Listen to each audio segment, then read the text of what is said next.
Hello students, welcome to ophthalmology at home. और आज हम पढ़ेंगे embryology of eye, embryological development of human eye, embryological development of human eye. Well, इसमें समझने को बहुत ज़्यादा कुछ नहीं है, हमें इसको थोड़ा सा याद ही करना पड़ेगा। तो एम्ब्रियोलॉजिकल डेवलपमेंट में क्या है कि जो पूरी कहानी है, जो पूरी स्टोरी है, वो शुरू होती है न्यूरल प्लेट से। तो वर्ड्स को हम प्लीज जरा ध्यान से याद रखेंगे। न्यूरल प्लेट, तो न्यूरल प्लेट से एक आउटग्रोथ अराइज करती है जो बनाएगी ऑप्टिक वेसिकल। ऑप्टिक वेसिकल, ये ऑप्टिक वेसिकल इनवेजिनेट करके बनाएगा ऑप्टिक कप। तो न्यूरल प्लेट से बनेगा ऑप्टिक वेसिकल और ऑप्टिक वेसिकल से इनवेजिनेशन से बनेगा ऑप्टिक कप। अब अगर हम इसको डायग्राम की फॉर्म में ड्रॉ करें तो this is the diagram of optic cup. ये ऐसे करके आपका डबल लेयर्ड या टू लेयर्ड में you have this optic cup. तो ये पूरा ऑप्टिक कप है जिसका ये जो पोस्टीरियर पार्ट है इसको हम बोलते हैं ऑप्टिक स्टॉक। अब ये जो ऑप्टिक कप है ये आपका सरफेस एक्टोडर्म के कांटेक्ट में होता है। द ऑप्टिक कप जो है this is in contact with the surface ectoderm. तो ये आपकी जो लेयर है that is surface ectoderm. Well, इसको हमें याद ही करना पड़ेगा and I am just trying to make it a bit easier. So optic cup जो है वो सरफेस एक्टोडर्म के क्लोज कांटेक्ट में होता है और ये जो एरिया सरफेस एक्टोडर्म का ऑप्टिक कप के ओवरलाइंग है तो उसकी जो थिकनिंग है, जैसे ये एरिया जो ऑप्टिक कप के ओवरलाइंग है तो ये जो थिकनिंग है इससे बनता है लेंस प्लेकर्ड।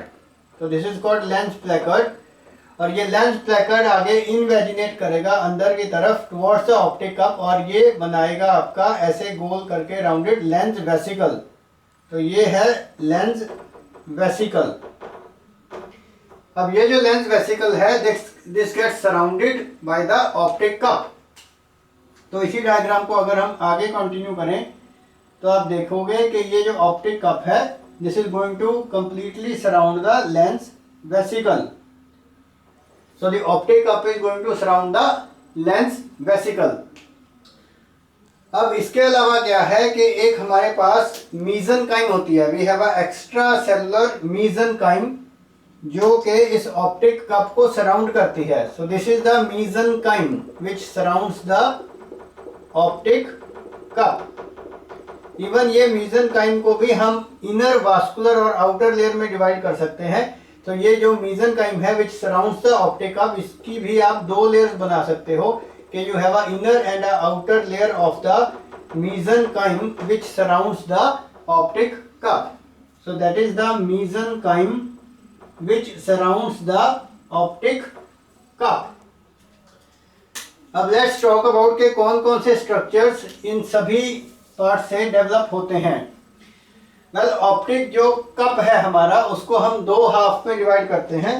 एक तो इसका एंटीरियर पार्ट है, लेट्स से कि ये पूरा ऑप्टिक कप का ये एंटीरियर पार्ट है, this is the anterior part. और ये जो पीछे वाला पार्ट है that is the posterior part.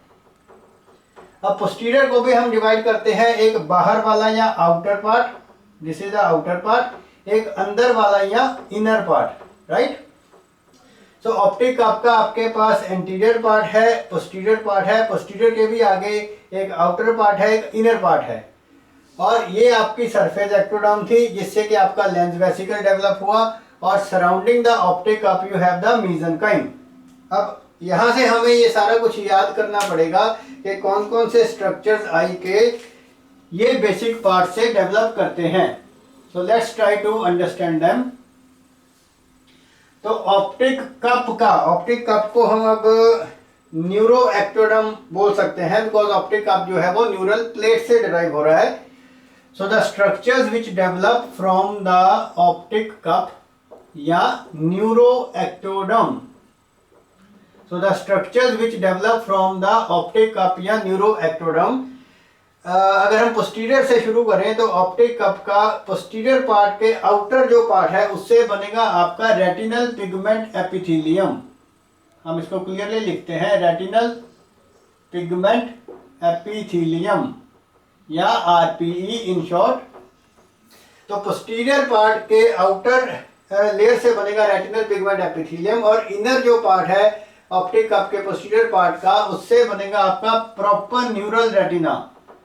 So neural retina obviously along with the neural retina the optic nerve जो कि रेटिनल गैंग्लियोनिक सेल्स की एक्सोन से ही बनती है और ये ऑप्टिक नर्व जो है ऑप्टिक स्टॉक के थ्रू रन करेगी। तो ऑप्टिक नर्व जो है वो ऑप्टिक स्टॉक में से जाएगी।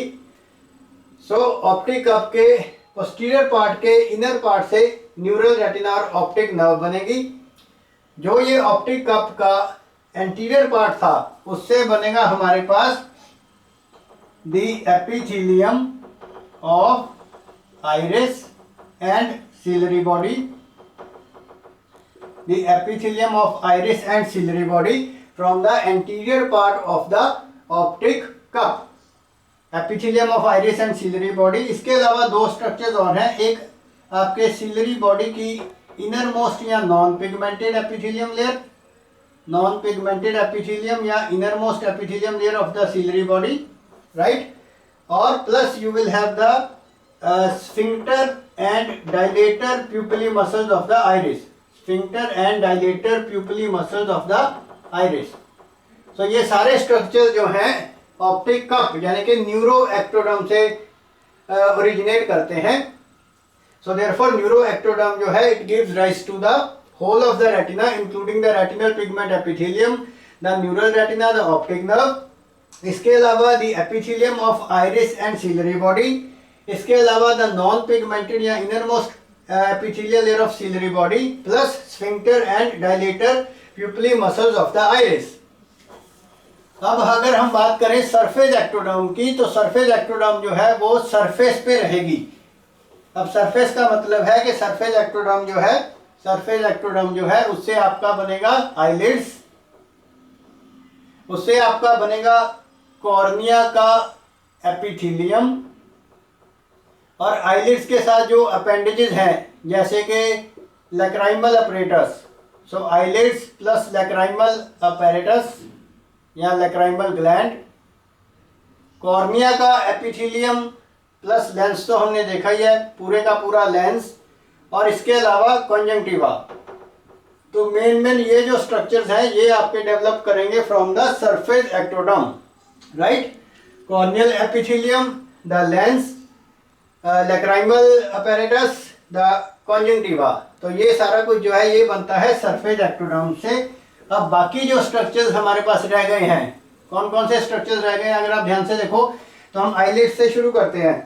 तो आईलिड्स में जो स्किन है, जो अपेंडेजेस है वो बनेंगी सरफेस एक्टोडर्म से। पर आईलिड का जो मेन मसल्स है आईलिड के या जो मेन टार्सल प्लेट है, एक तो हमारे पास ये रह गई। उसके बाद आप कॉर्निया पे आ जाओ, कॉर्निया का एपिथेलियम बन चुका है सरफेस एक्टोडर्म से। So we are left with the stroma of the cornea. So cornea का स्ट्रोमा प्लस कॉर्निया का एंडोथेलियम, ठीक है। उसके पीछे हम आएंगे आइरिस पे। तो आइरिस का जो एपिथेलियल लाइनिंग थी that has been developed from the neuroectoderm और आइरिस का स्ट्रोमा बच गया। सो जो भी स्ट्रक्चर बच गए जैसे कि स्ट्रोमा है आइरिस का, similarly stroma of the ciliary body, similarly पूरे का पूरा, और पीछे आ जाइए कोरोइड, कोरोइड, राइट। तो जो भी कुछ बच गया इसके अलावा, और क्या बच गया, स्क्लीरा, स्क्लीरा, और क्या बच गया हमारे पास, ब्लड वेसल्स और उनकी एंडोथेलियल लाइनिंग, और क्या बच गया हमारे पास, एक्स्ट्रा ऑक्यूलर मसल्स। तो ये सारे जो स्ट्रक्चर्स हैं आईलिड के मसल्स, टार्सल प्लेट, कॉर्निया का स्ट्रोमा, एंडोथेलियम, आइरिस का सिलरी बॉडी का स्ट्रोमा, राइट। उसके अलावा कोरोइड, उसके अलावा sclera, blood vessels and एक्स्ट्राऑक्युलर muscles, ये सभी स्ट्रक्चर्स जो हैं या जो रिमेनिंग स्ट्रक्चर्स हैं ये डेवलप करेंगे फ्रॉम द मीजनकाइम जो कि ऑप्टिक कप को सराउंड कर रही थी। So all the structures they develop from the mesenchyme which surrounds the optic cup. अब अगर हम इसकी भी थोड़ी सी डिटेल याद करें तो ये जो मेसेनकाइम है इसमें भी दो चीजें होती हैं. So this mesenchyme comprises of neural crest. Well इसको हमें ऐसे ही याद करना पड़ेगा कि the mesenchyme comprises of neural crest and mesoderm. The mesenchyme comprises of neural crest and mesoderm. अब ये पूरी लिस्ट में से अगर आप ध्यान से देखो, इस पूरी लिस्ट में से जो आपका कॉर्निया का स्ट्रोमा और एंडोथेलियम है, जो आपका कॉर्निया का स्ट्रोमा और एंडोथेलियम है, प्लस हम एक चीज थोड़ी सी मिस कर गए and that is the ciliary muscles. इसमें हम सीलरी मसल्स मिस कर गए. तो सीलरी मसल, राइट. तो कॉर्निया का स्ट्रोमा और एंडोथेलियम प्लस आपका सीलरी मसल. और दो चीजें हम एमसीक्यू पॉइंट ऑफ व्यू से और याद रखेंगे. कॉर्निया का स्ट्रोमा और endothelium, ciliary muscle plus trabecular meshwork और मेलेनोसाइट्स. तो ये जो चार स्ट्रक्चर्स हैं, कॉर्निया का स्ट्रोमा और एंडोथेलियम, सीलरी मसल्स, ट्रेबेकुलर मैशवर्क और मेलेनोसाइट्स, ये चारों जो हैं ऑल्दो ये एक्स्ट्रा सेलुलर मेसेनकाइम से ही आते हैं, पर टू बी मोर प्रिसाइज ये चारों स्ट्रक्चर्स आपके न्यूरल क्रेस्ट से आते हैं. So these structure they develop from the neural crest. और जो बाकी पार्ट आपके बच गए यानी कि extra ocular muscles, blood vessels, sclera, iris का स्ट्रोमा, सिलरी बॉडी का स्ट्रोमा, कोरोइड, राइट. तो ये सारा जो है आपका मेसोडर्म से आता है. All the structures they come from mesoderm. Well इसको हमें ऐसे ही याद रखना पड़ेगा. And I think we are done with almost everything. या विट्रस रह गया है. विट्रस को याद करने के लिए सबसे सिंपलेस्ट तरीका क्या है कि विट्रस जो है वो सभी लेयर से आता है. So vitreous has a contribution from all the layers. अब ऑल द लेयर्स मतलब अगर हम सीरियल वाइज याद करें तो विट्रस जो है वो ऑप्टिक कप या न्यूरो एक्टोडर्म से भी आता है, सरफेस एक्टोडर्म से भी आता है, न्यूरल क्रेस्ट से भी आता है और मेसोडर्म से भी आता है.